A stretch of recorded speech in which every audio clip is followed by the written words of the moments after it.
Good morning, Nancy. How are you doing today?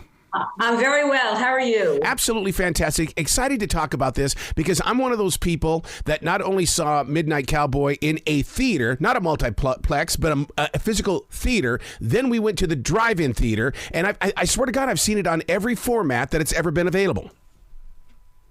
That's amazing. You know, you are very much like a number of people we've spoken to that were so moved when they first saw this film that they had to either see it again or they would tell me where they saw it. They would tell me what they were wearing when they saw it. I mean, it was one of these films that just touched them and in some cases changed their lives. Did it change your life in doing this documentary? Because, I mean, you got to go a lot closer than most of us do.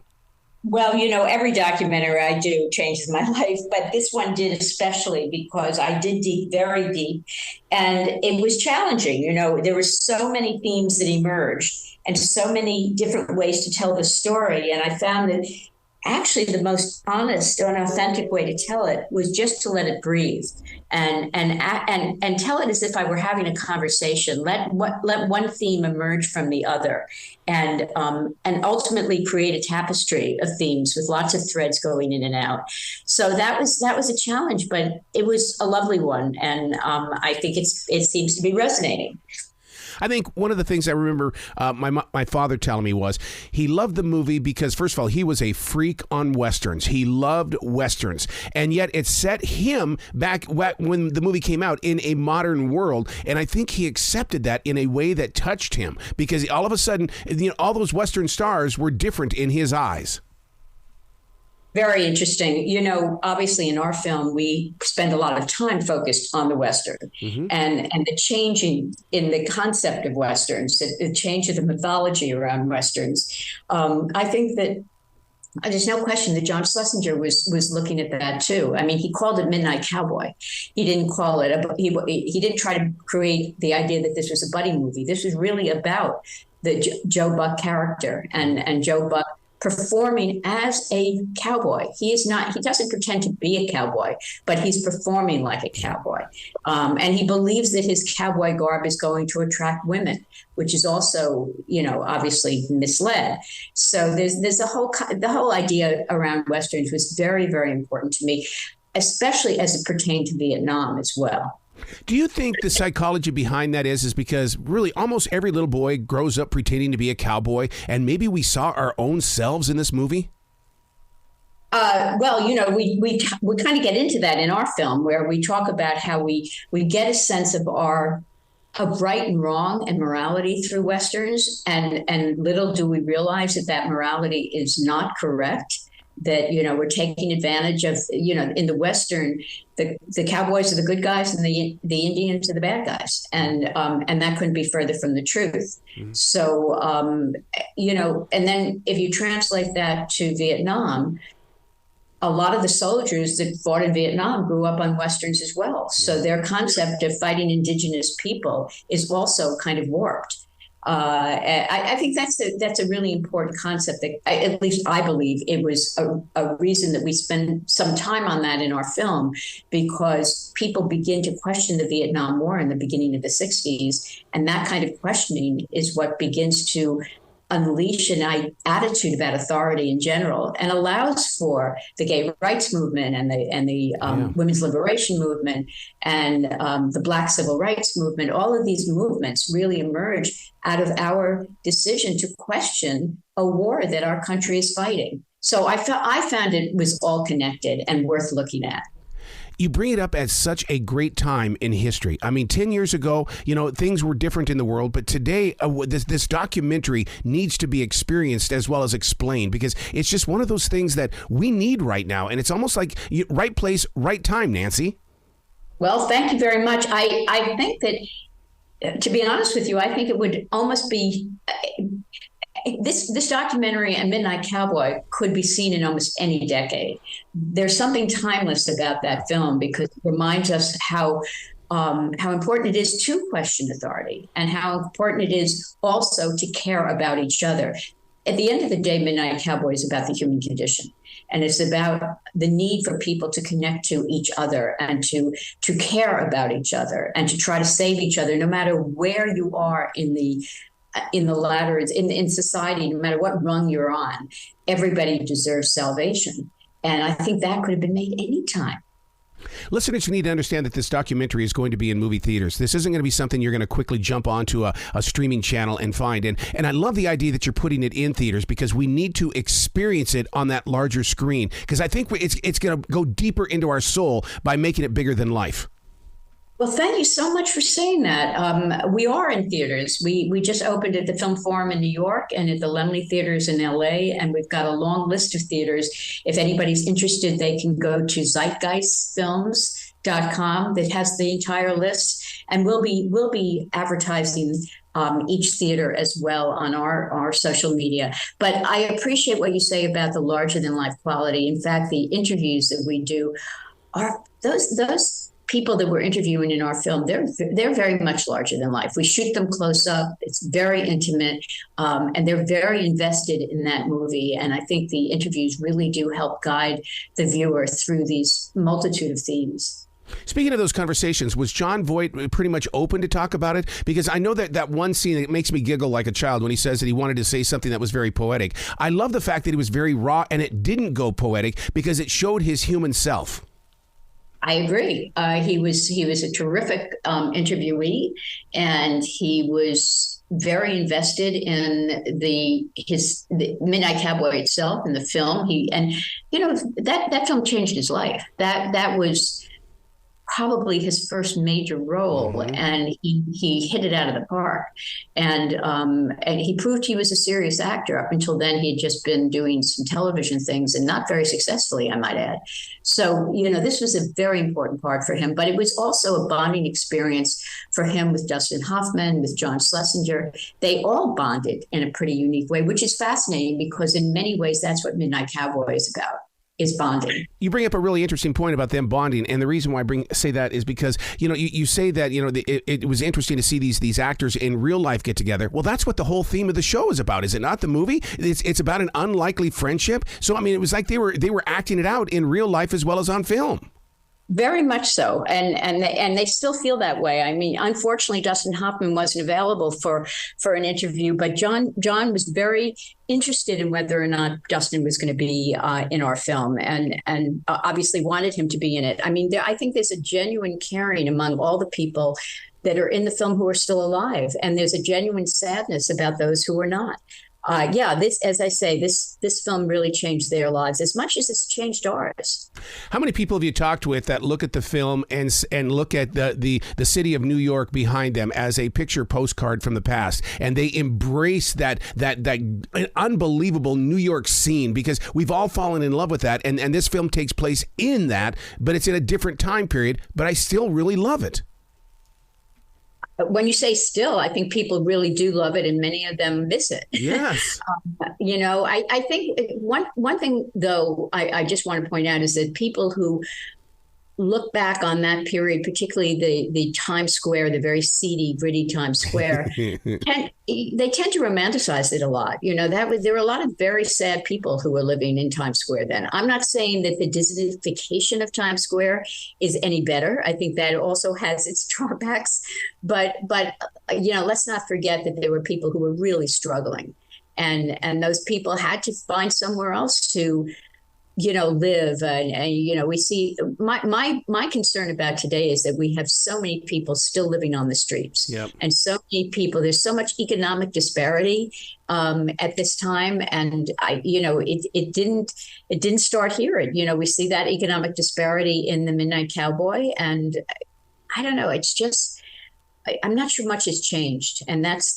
kind of sad. I think the only thing that's changed, and I just learned this on America's Got Talent, is that they're not saying people of homelessness, they're saying houseless, and that changed me. And then I looked at my wife, I said, my God, we're going to talk about this with this documentary, because I'm sure it's going to come up in the subject people without homes. That's right. And I guess the idea of changing the terminology is very much like what's going on with a lot of terminology today. But I can appreciate the fact that no one wants to impose on someone the idea that they don't have a home just because they don't have a house. So I understand that intellectually. So for you to go into the darker side of the other side of movie making, I mean, how do you mentally and physically prepare yourself for that? And once you've been there, how do you recover? That's really a kind question on your part. It's you don't really recover, and in some ways you shouldn't. I'm now. I never walk down the street without thinking about these characters when I see someone on the street who is begging or houseless or homeless, whatever you want to call it. I think I was always sensitive to that. I think it's one of the reasons I made this movie. But I am even more so today, and I hope I always will be. I think the need for human commitment, this is what John Schlesinger says at the end of our movie, that's what makes this movie last and resonate. This is also something that is going to stay with me. Not that I didn't feel that before, but I feel it more acutely now. I hope these films change me, and I hope they change everybody who sees them. See, this is drawing me closer and closer to directors and filmmakers in the way that you carry these characters forward. I mean, even Wes Anderson talks about this, about how you can't just shed these characters away. You've got to talk to them in a way of saying, look, continue your story, but I got to get on with my life. Well, that's not what we do. I mean, each one of these, they say that when you fall in love with someone, you give up a piece of your heart, and you never get that piece back quite. And I think that's true. Each one of these films I've made, I've certainly given a piece of my heart, and I'm happy to do it. Wow. So would this movie get the same kind of rating today? I mean, because look at what's being delivered today versus what was being released then. Well, that rating, that X rating, only lasted for a minute. It didn't last, and it was not even imposed upon the film. It was the filmmakers who asked for it in a most peculiar way. They had been, it had been suggested to them by a psychologist in the day that this was a film that was gay friendly and it might push some folks who are on the fence over the fence and cause them to be gay. And of course, that was all nonsense. But it frightened the producers, and they felt, well, we better protect ourselves. If we call it an X, then we can't be blamed if someone comes to see the film and they are influenced by it. And then very soon after, they realized that this was nonsense, and the board that rates things changed it to an R without making any changes in the film whatsoever. But this was a time when homosexuality was a crime. Yes. And it's important to remind people of that. And we do spend some time in our film discussing that. To be that brave in this age of where they want to shove people back into a closet. I mean, that's brave of you, Nancy. Believe me, I'm not the brave one. I think that there are an awful lot of people who have been very brave then and today, people who are transitioning today, who are transgendered. This is the new frontier, is gender identification, and that's a tough life to live. And so I admire folks enormously for being who they feel they really have to be. Could there be another Midnight Cowboy today? Is there a director out there that's going to take a chance?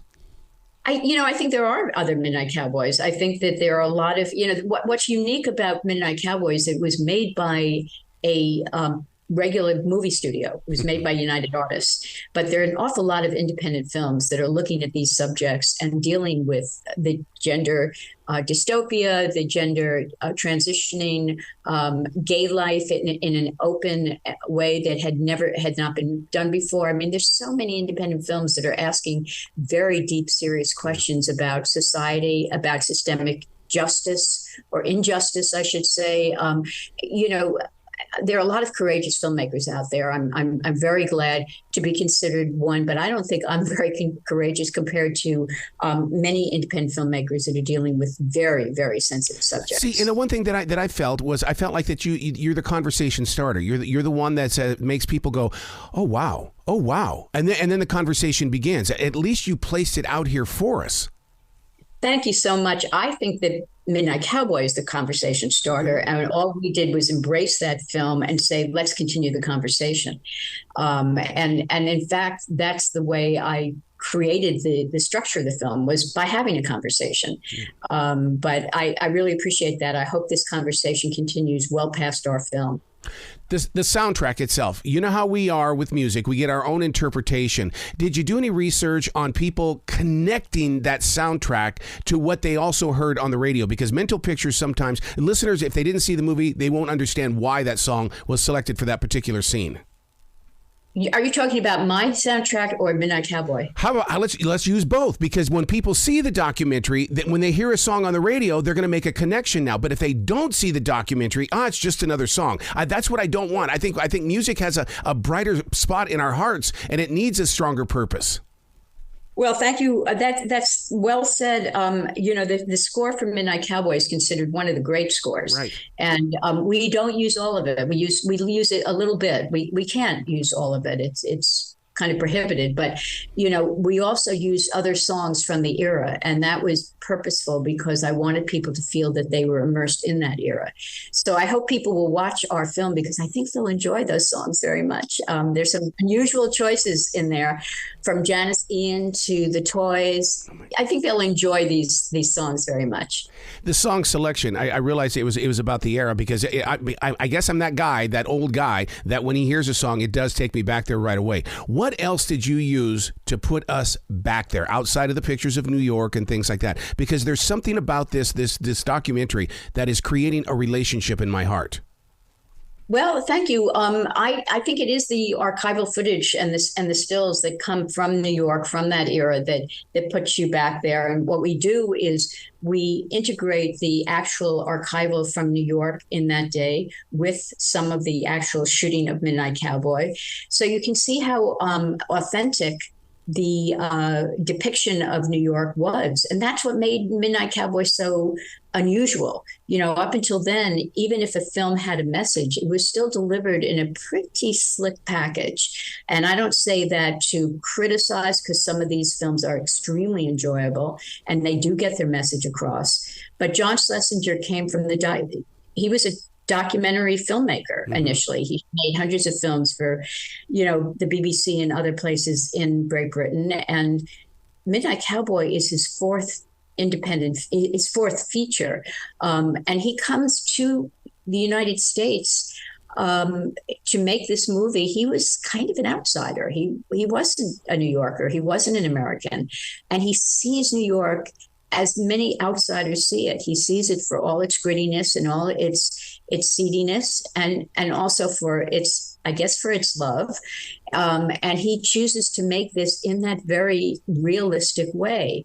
I think the other point that we make in our movie is that not only has he made that choice, along with his cinematographer, by the way, Adam Hollander, who is brilliant, but the audiences were open to that. They wanted to see something authentic and gritty and realistic.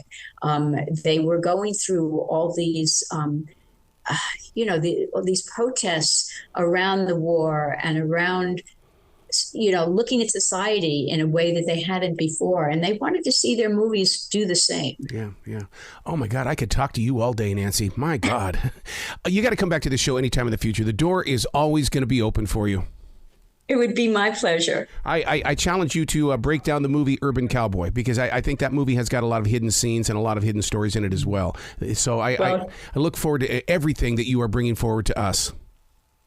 My pleasure, really. And if you want me back, just give me a heads up and I'll go and look at the film that you want to discuss, and we'll have a good talk. Excellent. Well, you be brilliant today, okay? I thank you so much.